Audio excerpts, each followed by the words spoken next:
Hi, everyone, and welcome to another edition of Mystery School. Our topic tonight is Dark Night of the Soul, and I hope you guys are ready for a good one for tonight. Definitely a topic I had never actually planned on talking about, but it is seemed to be one led by Spirit in the most incredible way. Something I feel like I'm even going through a little bit myself again. So I'd like to go ahead and start up with you guys on that topic for tonight. Let me share my screen with you guys. All right. Like I said, tonight's topic is Dark Night of the Soul. I have a feeling most people that probably watching tonight, have a little bit of understanding of what we're talking about with this. It is something that has been spoken about for quite a long time by many different spiritual authors and teachers. And I feel like it is a really important part of our spiritual process. Typically, people do identify this dark night of the soul as a spiritual crisis. You feel like you don't fit in, a bit of an identity crisis. Who am I? I don't fit in where I'm at. People I'm working with, my friends I'm hanging out with, they don't seem to get me. They don't seem to understand me. You really start to feel withdrawn, depressed, and you almost really challenged to the core of everything that this is an artwork by Debbie Clark titled Dark Night of the Soul. Just in doing a little research and looking for material for tonight, I just saw this and it just kind of resonated with me. Just out in nature, kind of going within. Definitely seems kind of depressed and those kind of things. And I don't necessarily think it's totally bad. So much that I gathered up from this incredible spiritual process, Dark Night of the Soul, changed my life. And I'll get more into my story a little bit later, but let's try to identify, a little bit more what we're talking about here. And the Dark Night of the Soul is not merely having a bad day or even weak. Although they call it the dark night, it should be like the dark era, The dark night is a long, pervasive, and very dark experience. If you're experiencing the dark night of the soul, you will constantly carry around within you a sense of being lost. Your heart will always, in some shape or form, be in mourning, and this is because you long deep down to feel the presence of your soul again.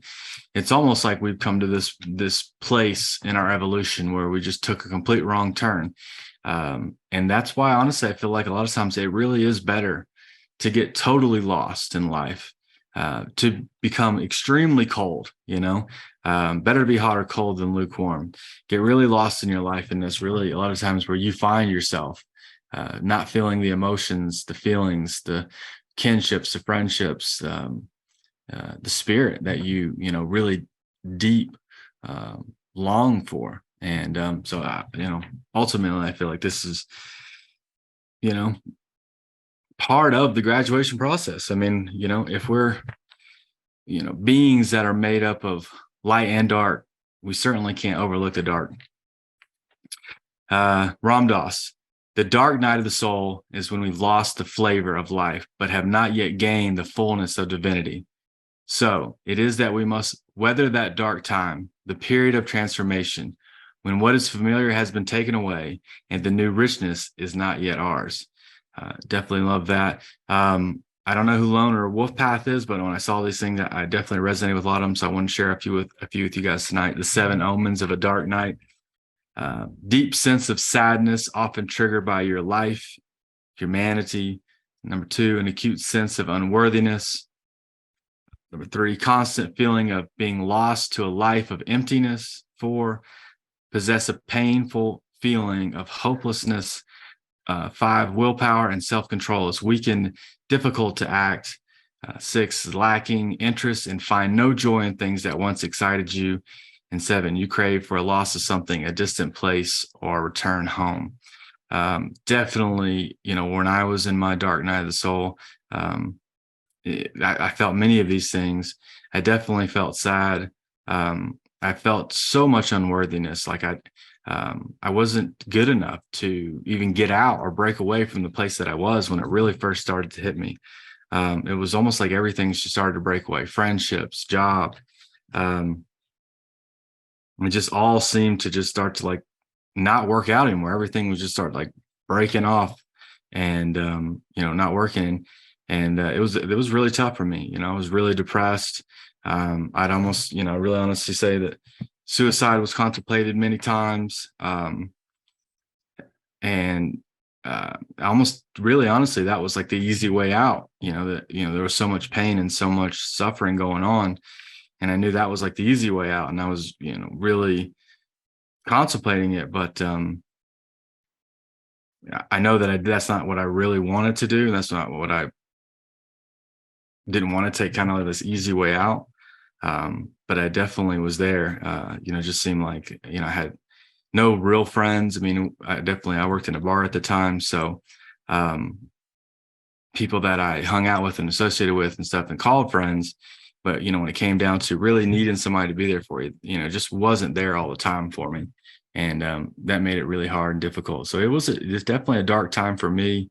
I learned a lot from it. And I think, we should all not be so unwilling to admit that it could be helpful. There's a lot of people probably in it right now that, if we watch a video like this or something, may think, it's the end. It can't get any better, but I'm telling you, it can get better. This is a process, a natural process that I feel like almost all people have to go through at some point in their evolution, in their incarnations. It's just inevitable. So you don't feel like you're the only one that, only you're going through this. Certainly many other people have gone through it.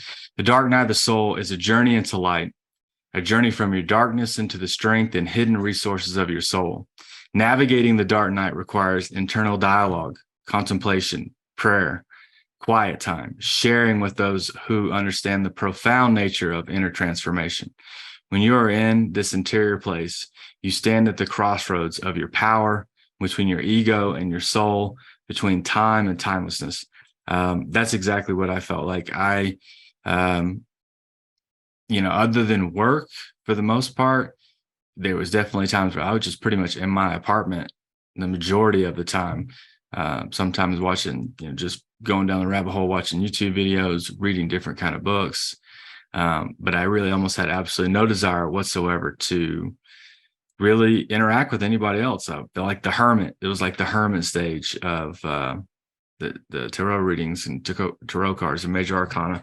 I had really absolutely no desire whatsoever to do anything fun, to enjoy life, to do anything with anybody. I felt like I didn't deserve to have fun. This dark time that came upon me, I was like, I felt worthless, and I felt like I had nothing to give good in life. And so I was in there, but I, definitely was contemplating and having prayer time and, going within, trying to find out, what is this feeling? Why does everything seem like it's breaking away? Why does this seem almost at the same time like something that's happened before? And certainly something I can't just, walk away from. This is a very, deep sense feeling that I'm feeling. There's no doubt about that. The dark night of the soul is a purging process that calls us to release all that is unhealed or unnecessary, releasing all that is in the way of our highest good. Man, it really is purging all the stuff you don't need. I mean, the only way that you could probably feel that bad, to feel that disconnected, is you're disconnected from your own soul. Again, for me, I was a young kid and knew that there were a lot of things I didn't want to be when I grew up. I didn't want to be a police officer. I didn't want to be a firefighter. All those things my parents asked me, do you want to be like grandpa? Do you want to be like me? And I was like, man, those are fine things. They're just not what I came here to do. And you could name off 1,000 things. I'd be like, I don't want to do that. I don't want to do that. And I knew deep down that I would find it, I feel like, someday, but I didn't know what it was. And even that is like, even learning in itself, like even knowing in itself as a young kid, I knew the things I didn't want to do. So to go out in the world and to go out to college and to find something like, working in restaurants, working in bars, I really enjoyed it, had a lot of fun. But I knew that I didn't want to work at a job and at a desk with the suit and tie. That wasn't me. I couldn't do that. I would not be happy at all. So, but I didn't know what I wanted to do. So I was looking for it. And so that helped me at least go down that path to find something that I at least enjoyed for a while. But I definitely, because of the drinking, leads to depression. That led me to some really dark places. I lied a lot. I cheated on people. I was just not a good person. And I was really miserable because of it. And so I became this person that, I wasn't super proud of. So there was a really big reason why I wasn't happy, that I was, didn't feel worthy. And I had done a lot of things to not feel good. And in that moment, I was being the absolute opposite kind of a person that I wanted to be. So it makes a lot of sense that, and not that everybody has to go through that, but I feel like the same feelings are relevant. The same, situations with people can be relevant, or at least they're not lining up with how you are. And so it's just not a really fulfilled relationship as a friendship, or as a lover or something. It's just not there for you. It just seems like no matter where you go, where you find them, you're dating the same person over and over again. And that was a huge epiphany for me as well. In this darkness. So I was dating different people, seemingly from, different backgrounds and cultures and different things like that. But one day in particular, one girl said the same thing to me the last girlfriend said to me, standing in the same place in my apartment, in my living room. And that changed my life, because like the light bulb goes off in my head, and I instantly knew at that point, no matter where I go, if I move to another country, if I move to another planet, you're going to continuously find the same kind of people because of who you are. You got to get rid of these emotions that don't work. You got to get rid of this mindset that doesn't work for you anymore, because you're going to constantly pull in the same things. And that's when I really started to realize that, hey, this may be something to all of this and these feelings and everything. I love this Rufus Jones quote. He said, "If you have not clung to a broken piece of your old ship in the dark night of the soul, your faith may not have the sustaining power to carry you through the end of the journey." And isn't that true? Like how for me, I was working this bar and I didn't know what else I could do. I didn't know who else I could be. I didn't think I was worthy of any other job. And so I'm going through all these things. My relationships are going, but my job is, I asked for a raise, and my boss was like, whatever. He got mad at me for even asking. I totally deserved it. And I did eventually get it. But, even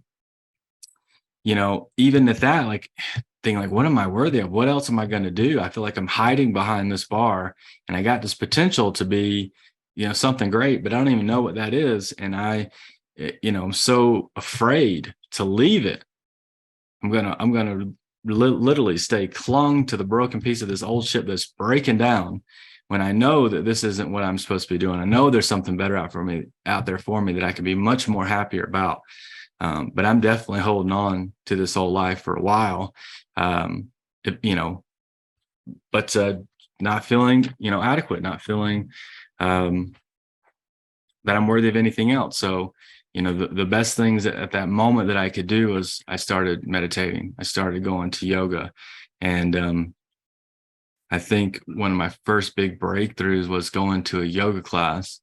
And I was in the class and everything. And then all of a sudden, I'm in like the certain poses and things were happening. And my heart like busted open, and it just like started speaking to me, like, you're going to go to Colorado and you're going to go work with kids. You got to go do it. And that's all it said. Just move to Colorado, go work with kids. And that's my heart saying to me, while my brain saying, you're a bartender in Atlanta. No one is going to hire you to work with kids anywhere.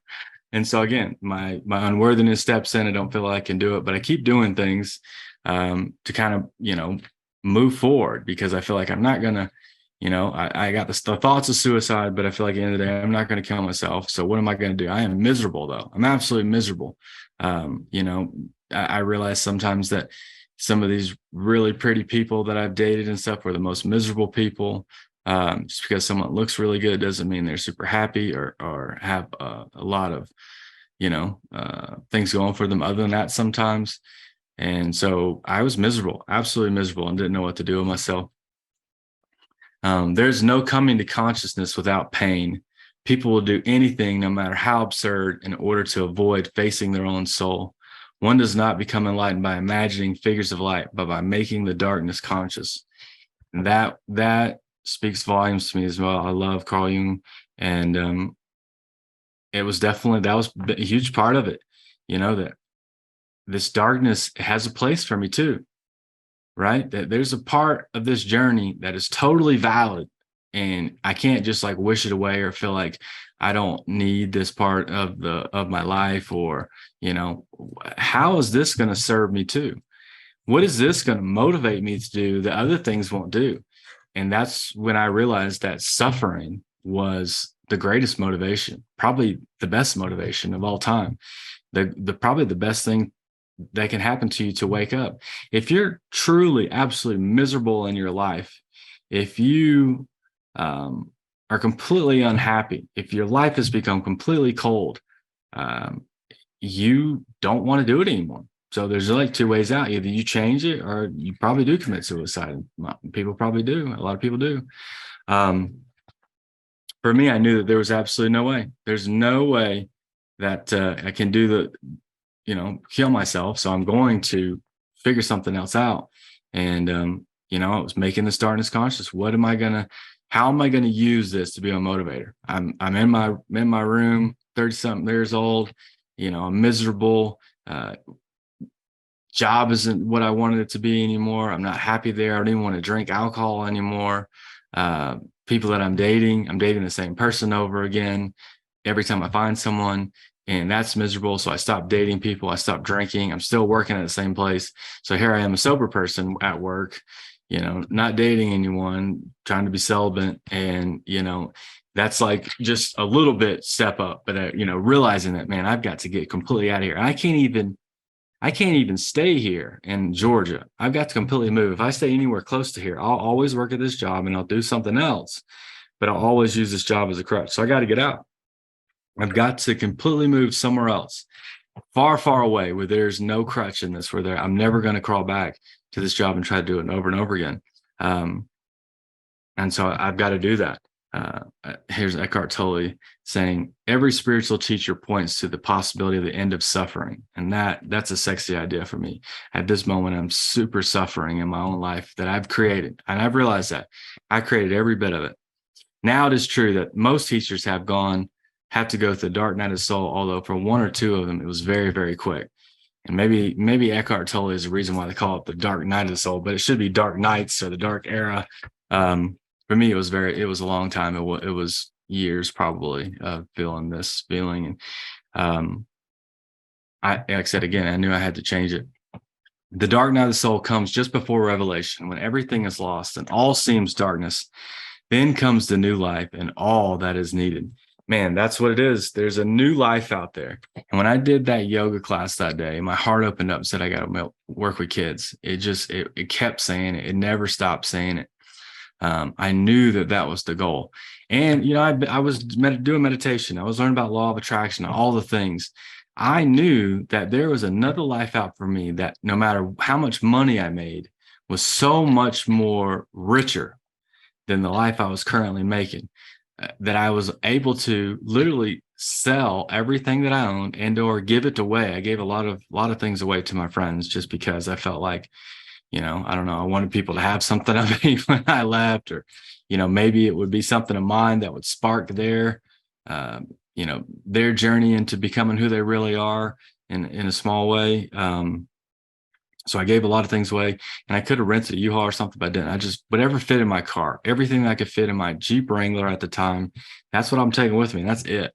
I gave away antique desks and stuff of my grandparents and everything, but I knew, I said, if I leave here and I go out somewhere else and I go live and follow my passion, follow my heart, I'll get all these things back and more. I knew that. And today I sit in a home with a car that was nicer than the car I lived in, a home I didn't have back then, a partner, a baby girl in the bed upstairs, all those things that make me a much more rich of a person than I ever could have had any of those. I couldn't have had those things when I used to work back at the bar in Atlanta.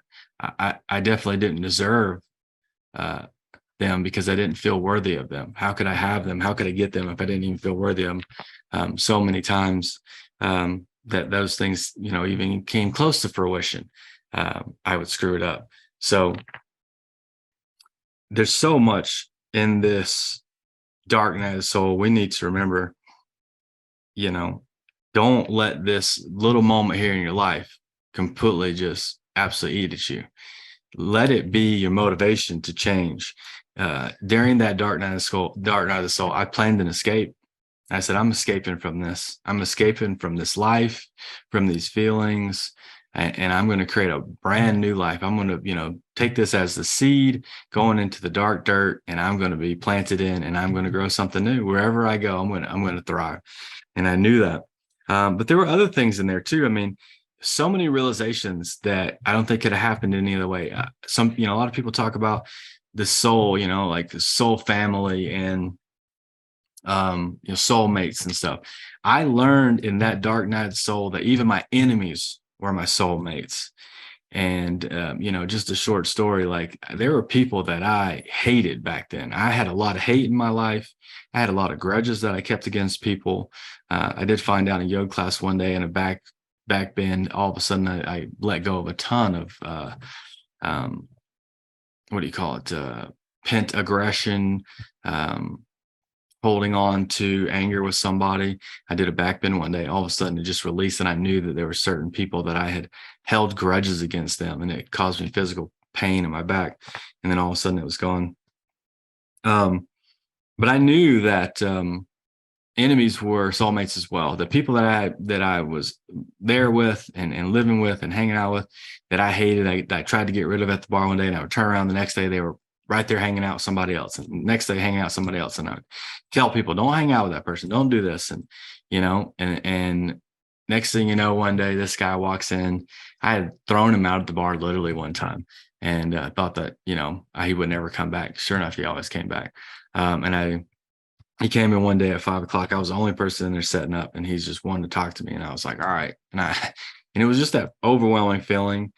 God was like, just listen to him today. And I was like, all right, we're going to listen. I'm going to talk to you, hear what you have to say. I'm doing my spiritual work. And so, here it is, I'm forgiving myself. I'll forgive you. Let's go. And as soon as I did that, really tried to hear this guy, I realized within 5 or 10 minutes, we were talking about Tesla, free energy, aliens, UFOs. And I'm like, dang, dude, I didn't know you know about any of this stuff. He's like, man, I got DVDs and CDs full of that stuff you can use for your videos and stuff. And I was like, man, that'd be great. And this guy became like my biggest fan. He shared stuff on Facebook. He shared my stuff. He always liked everything I put on there. He was like the biggest fan, and I was his biggest fan.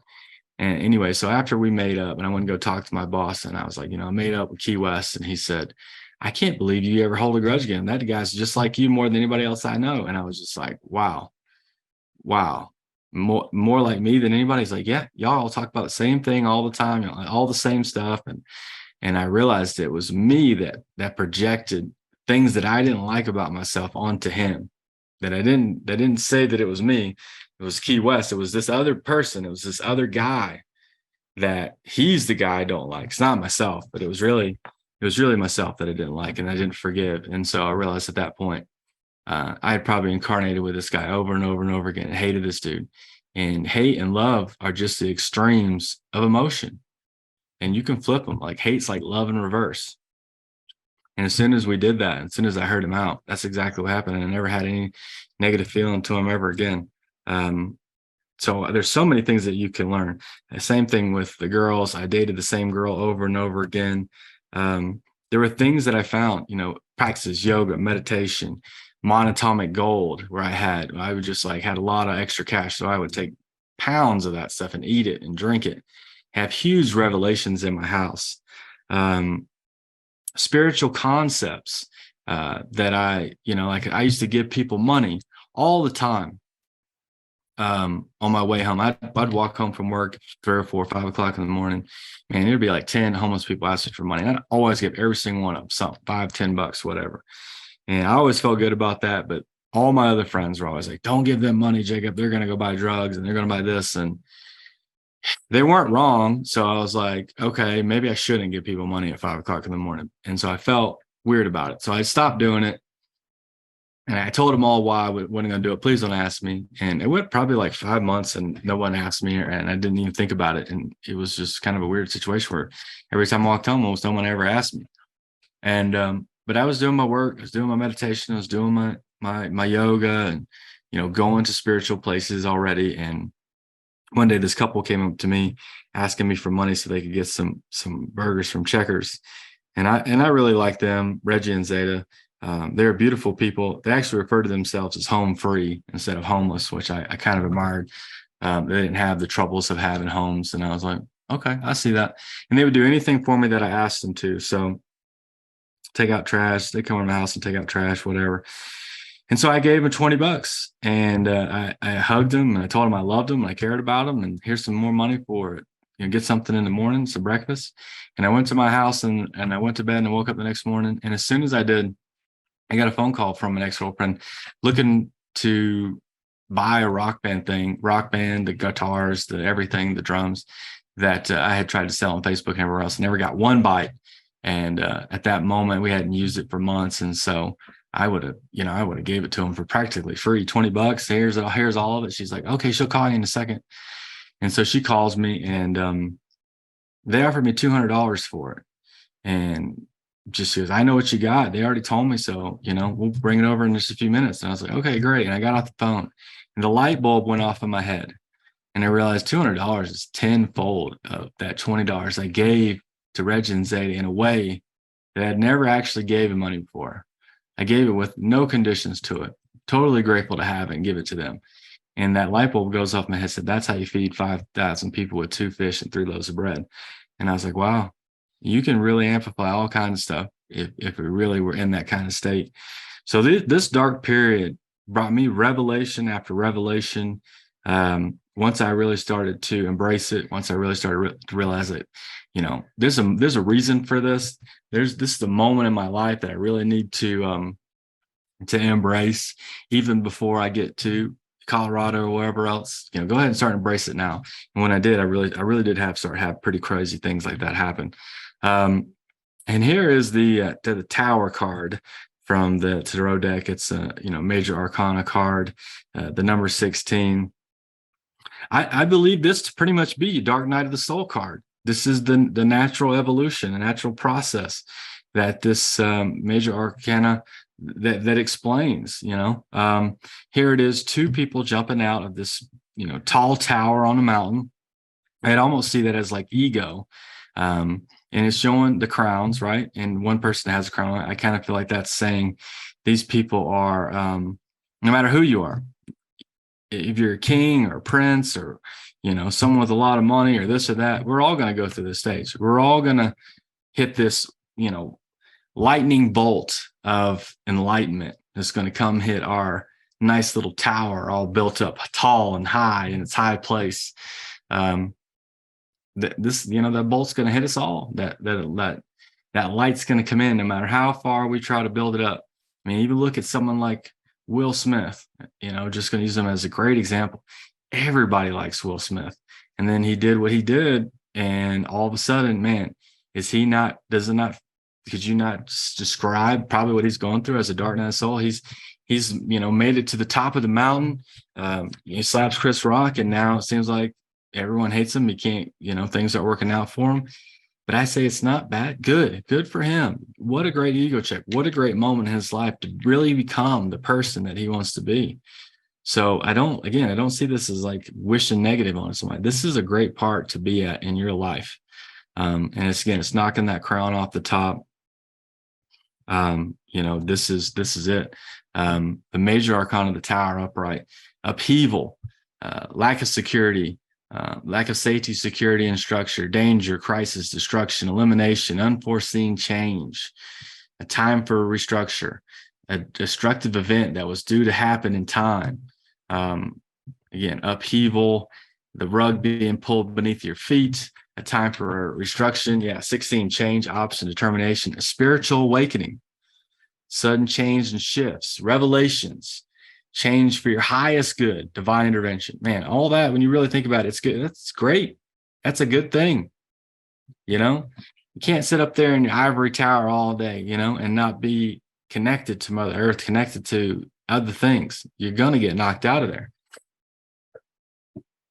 And then another great place where I found the dark night of the soul. Basically, I watched Greg Braden's 7 Essene Mysteries of Self. The Essenes were basically a very secret spiritual sect that even they say that Jesus that he taught with them, and he learned their ways with them. And basically what the 7 Essene mirrors are is that, I'll go to the first one. Mystery of the first mirror, the mirror of the moment. How you are in this moment is, can be the people that you meet, the places that you work, and when you go to the grocery store, whatever you're going out and you do in the world is what you're kind of moment to moment receiving back. It's almost like quantum physics. This is how the universe decodes itself through the outside world because of your inside desires, who you are really. Number 2, the mirror of that which is judged, what you judge. So you may not be someone who steals, but if you're someone who gets really angry and is really triggered by people who steal, that could lead you to have people steal from you.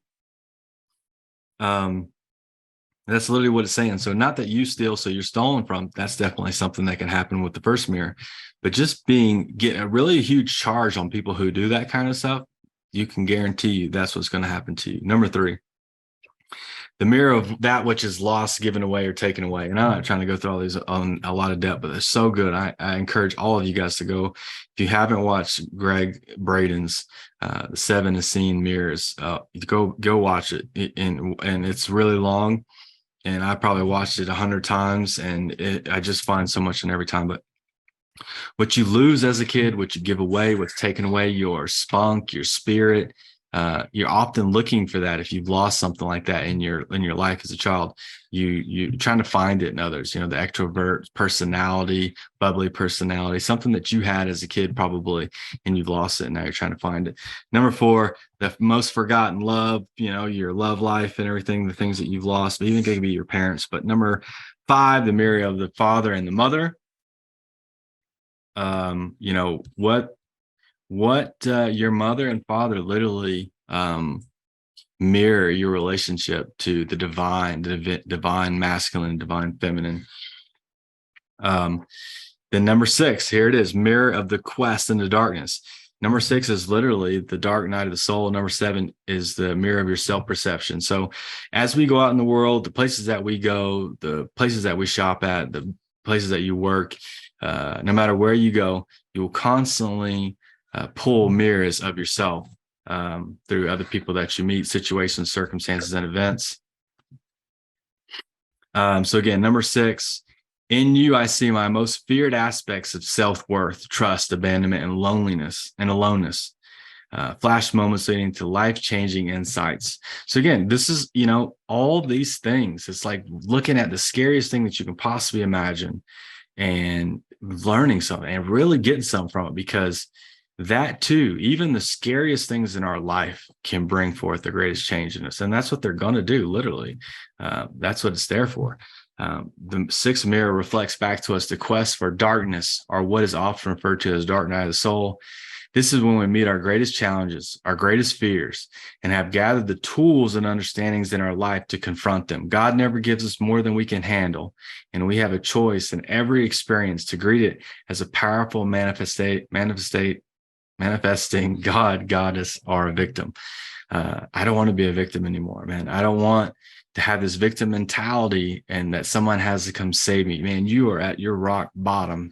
If you are a victim of your life, that someone else is always making you late, somebody else is always making you feel miserable. No one can make me feel miserable. I allow you to make me feel miserable, but you can't make me do it unless I allow you to do it. How powerless are we when we say things like that? You made me do that. You made me feel like that. Oh my God, that's so manipulating. But it's it is true that we allow people to do that. And if you become a god, a goddess instead of a victim, you realize I create all this. I'm responsible for it. I need to save myself. And all this stuff when it comes down to it, is really part of our hero's journey. Joseph Campbell came up with this. This is like every movie that you see that really speaks archetypes to us, right? When you watch superhero movies and Star Wars and all those things, those are great classic examples of the hero's journey. And the first, you got just the person in their everyday life, and then there's some kind of call to adventure, some kind of supernatural aid, or somebody comes along and kind of pushes you off, or someone dies or something. This is all the known. The top part of that's the known part of reality. And then all of a sudden, you've got to go through the challenges, and you got to meet helpers and mentors. And then down at the bottom is the revelation, the abyss, the death and rebirth. That's the dark night of the soul. This is a journey from light into dark, back to light again. That's exactly what life is all about. There's a ebb and flow and balance of light and dark. Not that we're going to transmute this darkness into light. Like it's valid. It's totally necessary as well. We need to really embrace the fact that darkness is here to stay.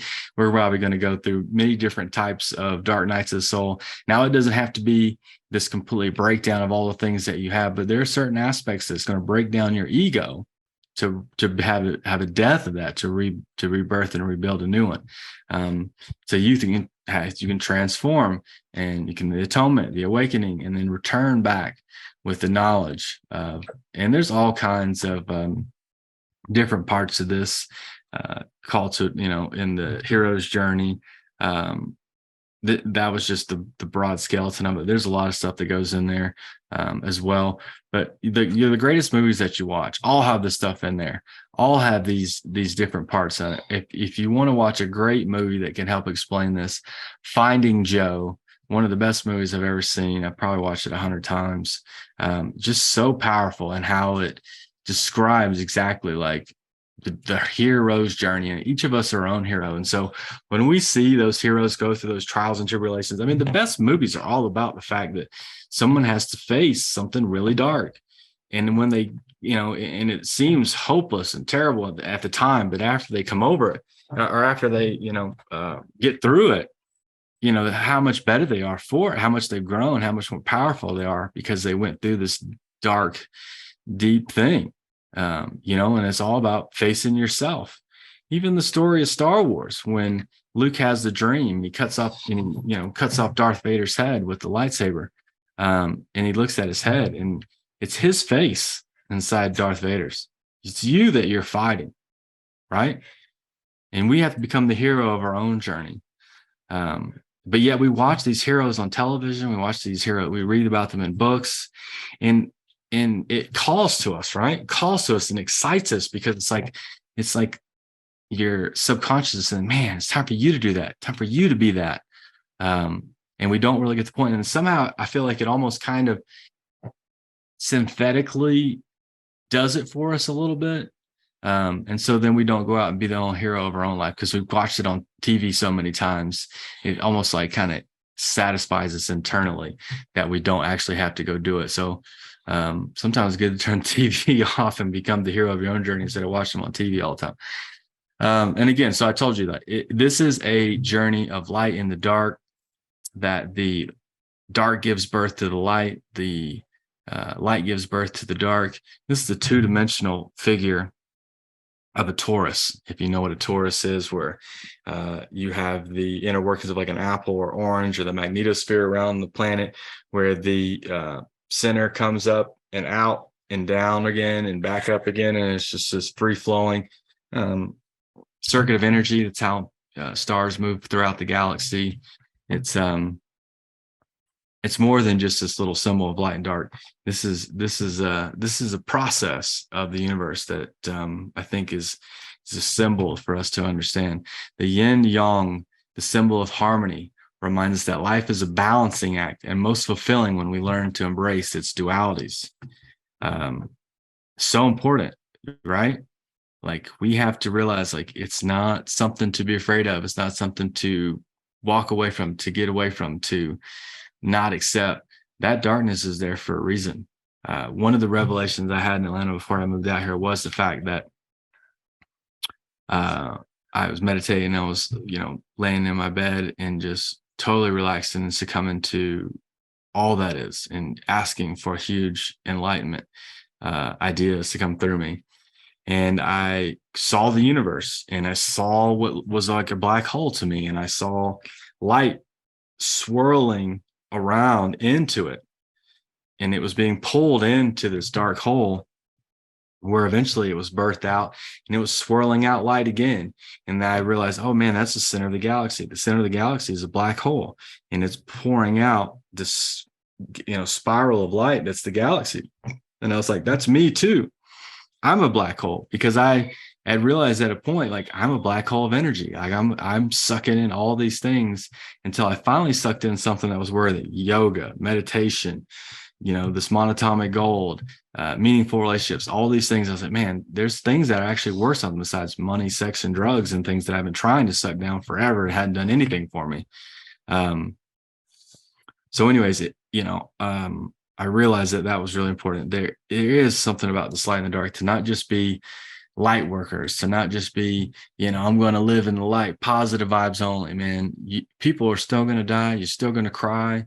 You know what I mean? There are methods of madness that are relevant. Like people say, we got to get rid of bullies. A bully is totally relevant to someone who bullies himself. To someone who doesn't love themselves, that's what you need in your life, is a bully, a physical bully. You internally are bullied to yourself. You hate yourself. Bullies don't go on the playgrounds looking for healthy people. They look for the person whose already internal dialect is how much they hate themselves or how much they bully themselves. So here it is, manifesting in the physical form, a bully for you to learn for yourself. And a bully doesn't like himself that much either, right? He has to hurt other people to make himself feel better.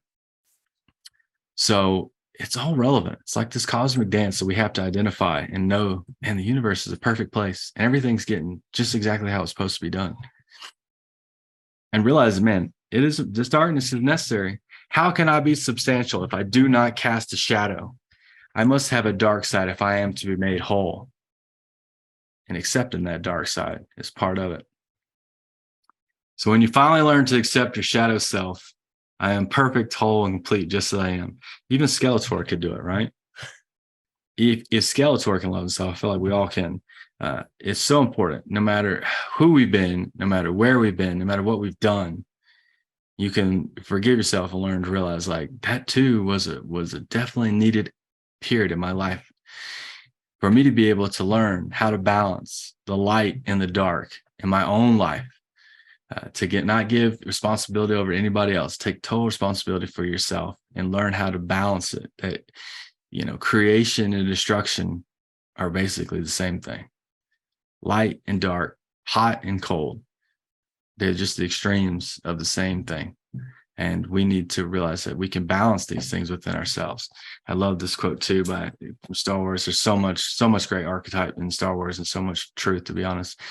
The force is not a power you have. It's not about lifting rocks. It's the energy between all things, a tension, a balance that binds the universe together. It's a narrow path, a narrow gate. And we just have to go through it. So it's the cave that we fear the most, the things that scare us the most, that we're terrified to do. I was terrified of heights, so I started jumping out of airplanes. I started rock climbing. And in facing my fears is when I started to really literally become free, realizing that, that darkness, that fear was something that boiled up in me, that I realized I had to do this. It gave me that insight to realize, like, man, you're never going to be complete if you don't do it. And I had opportunities that came up, and I was like, okay, I'm going to jump out of airplanes. I'm going to rock climb. And I was actually good at those things. Especially rock climbing. I can't really be good at jumping an airplane too much. You just jump out. But I was good at it, and I didn't realize like how good I could be at something. I was like, wow, I'm pretty good at something I'm actually was terrified to do at first. But the treasure that we're seeking, the freedom, the vigor of life that is in these caves of that we're so afraid to enter, go in them. Go find whatever scares you the most. Go do it. That's your indication that you need to go do it. And when we expose ourselves to our deepest fear, after that, we're totally free. The light can help you find that. The darkness can help you find that. But regardless, when we expose ourselves to our fear, we're free. We take that fear out of us and we look at it straight in the face, and no longer keeps us from being who we truly are meant to be. So just like snakes, we can shed our skin, we shed our past over and over again. This is something that has to happen. You just have to, not be so stuck. And those dark nights of the soul help you realize, like, you can cling to that old part of your ship, and that'll help you. But after that, when these periods come back again, you don't need to anymore. Just keep moving forward and don't let it get to you. And so I feel like this is where all this leads to. Accepting the light in the dark leads to freedom. Totally said this. True freedom and the end of suffering is living in such a way as if you completely chosen whatever you feel or experience at this moment. This inner alignment with now is the end of suffering. Is suffering really necessary? Yes and no. If you had not suffered as you have, there would be no depth to you as a human being, no humility, no compassion. That's so true, man. How much suffering led to so much compassion for others. It's literally why I do what I do today. I work with autistic kids and adults. Suffering cracks open the shell of ego and then comes to a point when it has served its purpose. Suffering is necessary until you realize it's unnecessary. Again, I tell you, man, that suffering is what woke me up the most.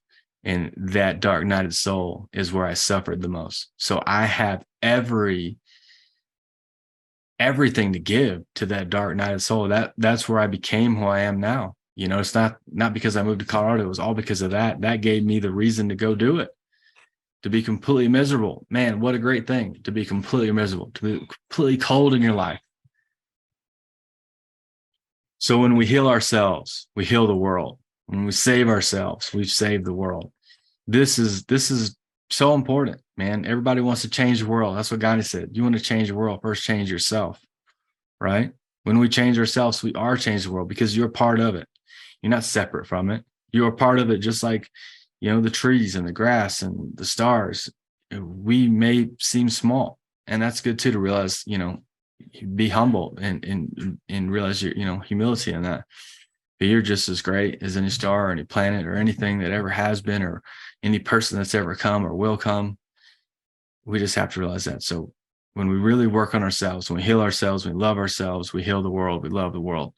It's so important, because the earth has had its own dark night of the soul. And this painting right here really signifies the most to me. Back here, 2,000 years ago, when we crucified our own Christ, and we did not know who we really were. And we've gone down a dark, dark path since then, a dark night of the soul. And it's a lot of nights, a dark era of the soul. We lost who we were. We've got to a place where many of us are no longer happy with the way things are going, how our spirituality is going, how we're spending money, the way we're spending money for different things, perpetuating war, destroying our forest. The earth has gone through a very, very dark night of the soul, but we're coming out of it. We're coming out of it. We're coming out to a very incredible, beautiful place. But we've got to heal ourselves first to help heal this planet. And I think that's totally important. It's really relevant right now to realize, like, we're going through our own little dark night of soul, and we've gone through our dark night of soul, and the earth has too. And she's about to give birth to a whole new spiritual awakening of life, of humans, of how we're doing things. Man, I want to even talk about it some more, but at this point, I feel like my imagination doesn't even cut it to probably what we'll see. Some people say 100 times, 1,000 times more harmonious. And now, regardless of the darkness that we've gone through, there's no doubt for me that we're about to go through a very well lit time on this planet. So do your work, heal yourself to heal the planet, love yourself, have some grace, realize this too shall pass. And this moment is something super important to be here now for. And with that said, we can paint and create a new world alongside our Mother Earth, that's more harmonious, more beautiful, greater than we've seen in a long time.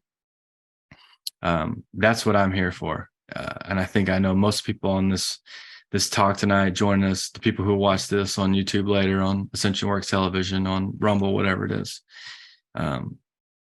There's a reason why you found this video, why you're on this cast tonight. We're all moving towards that same place, and we can be thankful for our dark nights of the soul. So important that we give it validity, that we help the others through it, right? If you've been through anything like this, to find other people and to lift them up and to let them know, man, how much I got out of this is so important.